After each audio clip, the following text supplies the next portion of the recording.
God Consciousness Project presents God Consciousness by God.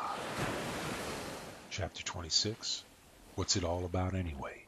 Miracles. Hey everybody, my name is Robert Farmilo. I'm the narrator for the God Consciousness Project.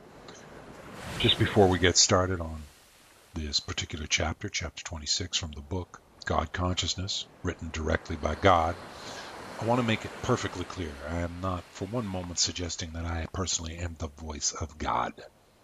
Now that we've cleared that up, I'd like to direct your attention to the screen in front of you. You will notice a box will appear and it'll have an offer for the free book. You can click on that box and you'll be taken to the website of the God Consciousness Project. You can get the book for free, or you can buy the book from that particular website. Plus, when you go to the website, you're going to find a whole bunch of really interesting and useful features and training that you can take advantage of to your heart's content. You've got to check it out. There's a lot of very, very powerful stuff on that website. Just click on the box and it'll take you right there. And now, I'll see you at the end of the reading. In the meantime, from God Consciousness, written directly by God, Chapter 26, What's It All About Anyway? Miracles. Take a good look around you. You are living inside a miracle, and that is what it is all about anyway. The sooner you start to notice the degree of amazing stuff that goes on all the time, the better for you. It helps to expand your mind when you start to expand your mind. Simple equation, eh? The principles of God consciousness are easy to follow and involve the focus of your awareness upon simple, easy to follow thought constructs that you hold on in your mind throughout your ordinary daily activities. As mentioned previously, one of the most potent mental thought diversions you can use is the thought construct, I love you. Repeated incessantly in your mind throughout your daily activities. It is best if you permit the speed of this I love you thought construct to come at its own pace. Sometimes it may come very quickly and repeat immediately over and over again and again. Sometimes it may slow down quite a bit, and that's okay. You can consciously regulate the speed of any repetition of any thought construct, and also the gap between the next repetition can be made longer. You can see how it can become a habit to tune out the words and ideas of other people who are trying to communicate with you. You are to pay attention to the world around you, even while you are doing these thought constructs. By practicing the process of focusing on a deliberate insertion of a specific thought construct, you will develop skill in action and an increasing ability to maintain subtle awareness at the same time that you are in the midst of talking or listening or reading or writing or watching or any other type of activity. It is important to remember to let go of your special focus and just be. Sometimes you need to stop and just be. Let the work stop and just be with yourself, with me. This will be a quiet moment of deep inner silence. Maybe it will just be a nice quiet moment when your mind is not chattering away with thought and feeling, and instead there is just a nice quiet moment. It does not always have to be big strobe lights and clouds of angels ascending from heaven, or chariots of fire, or big voices booming from the sky, or the burning bush. Just a nice, quiet moment. These are signs of progress with me, and we are never quite finished with the journey. There is always a little further to go. So this is definitely one of the principles of God consciousness. There is always more to come, and it is never, ever over. Here is another one. You are already there anyway.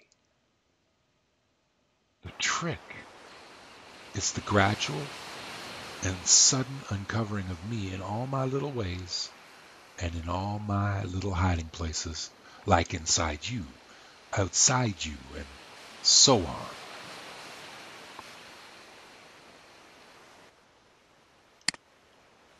Another principle of God consciousness: you can begin your conscious pursuit of union with yourself anytime, anywhere, and that you can begin again anytime, anywhere. You do not have to wait for me to come to you, and you begin by asking me. Just ask for what you really, really want. And even if you are not sure what that is, ask me what it is that you really, really want. Here are some examples of what to ask for. God, I ask you to show me what it is I really, really want and need. God, I ask you for what I really and truly need and want. God, please tell me now what it is I am really wanting and needing. Another principle of God consciousness: when you ask, I will answer. You only have to learn how to listen in your own mind for me to come into your thoughts and form my own thought answer to your thought question. It is in the listening and the letting of the God thoughts trickle into your mind that you will begin to hear me speak to you directly. It is in the request, the asking for real and true telepathic communication with me, that you get what you are asking for from me. And this is another principle of God consciousness. Where the mind goes, the energy follows. Where you put your focus of attention along with the intention of your intention, well, that is where and what and so forth comes from. Basically, this is one of the really enormous deals, and it sort of boils down to do unto yourself as you would be done by yourself.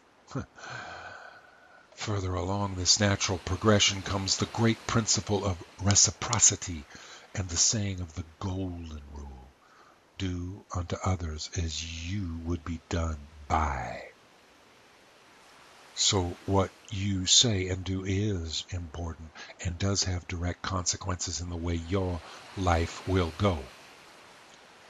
The very basic principle of God consciousness is what you plant is what will grow, and that is what you will end up with at harvest time. So the thoughts you cultivate and the words out of your mouth and the tone of your voice and the actions you take, well, that is what will mostly steer the course of your life. That is why it is so very, very, very crucial to engage with me in the way you conduct your inner life. It is from the subconscious mind that your thoughts are born, and if you get me involved at this earliest stage of the birth of thoughts, well, the results will be very, very, very miracle-based. Miracles come from this collision of the past, present, and the future, which is and are already, has already, and will already happened, happening, and happen happily. Yeah, miracles are the time machine of nature itself. It is the way I can directly reach in and change that which cannot be changed ever.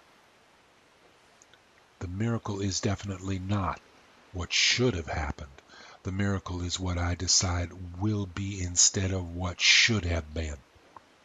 The miracle is me, intervening as and when I want to. It is based in part on my appreciation of any given situation and can seem very whim-like and quite arbitrary. Miracles have already happened and will already happen. They are not possible, and yet they are happening all the time. The fact that you exist at all is a perfect example of a perfect, ongoing miracle. It is my decision that you exist and that there is anything for you to exist within, that there is any context for you to exist with or within. Your next thought is a miracle. Take it from me, it is. And when you decide to join consciously with me and have our thinking joined together as one thought process, well, then you will begin to see a new level of awareness of the nature of the ongoing miracles that infuse and inform your life as it is, and as it was, and as it will be, which, as you know now, at least intellectually, is and has and will be, has already come to pass. A miracle is something you just can't explain, so we call it a miracle. Often, someone's miracle is someone else's misfortune, or so it can seem to you or to the someone else. You can pray for a miracle. You can beg for a miracle. You can be the miracle. Think about that. I want you to think about why you are here and come up with a bit more than to reproduce myself. You may not end up reproducing yourself. And you never reproduce yourself anyway. No matter how hard you try, you never quite make yourself a perfect copy of yourself. Thing of it is, you need someone else to make a baby. If you replicate through the use of modern techniques of genetic cloning, well, you can make a fairly close copy of your physical body, but even then, you will not make another you. My point is that you are here to be you, and that is me. And we are a miracle that should not exist. And to make it a really great head ringer, existence does not exist, and yet it does exist, and yet it does not exist, and so on. This is a part of creation that is very, very difficult to grasp, especially while you are in your human body, ensconced in your physical world. Not even your current level of scientific understanding understands this conundrum, but you are beginning to seriously investigate this seemingly impossible impossibility of something being nothing and something coming from nothing, and all of that happening by not happening, and so on. Yes, I know it can give one a serious headache to even begin to contemplate the beginning of nothing. For how can nothing have a beginning? And so on. But that is what a miracle is. It is something that happens that should never have happened, that can never happen, will never happen, etc. And that is what it is all about. And what is that? To know, to study, to be the miracle of what it is all about, which is what you are anyway. Enough. Now on to chapter 27. Well, thanks for listening to this chapter from the God Consciousness Project, chapter 26, what it's all about anyway. Hope you enjoyed that reading. Now, you'll notice the little box has appeared. You can click on that box, get the book for free, or you can buy the book. It'll take you directly to the God Consciousness Project website, and you can get the book God Consciousness, written directly by God, at that website. There's a lot of extra high-value items there waiting for you. A lot of wonderful, very profound teachings and trainings available for you on that website. So make sure you come on over and check it out, the God Consciousness Project. My name's Robert Farmilo. I'm the narrator of the book, God Consciousness, written directly by God. See you next time for our next chapter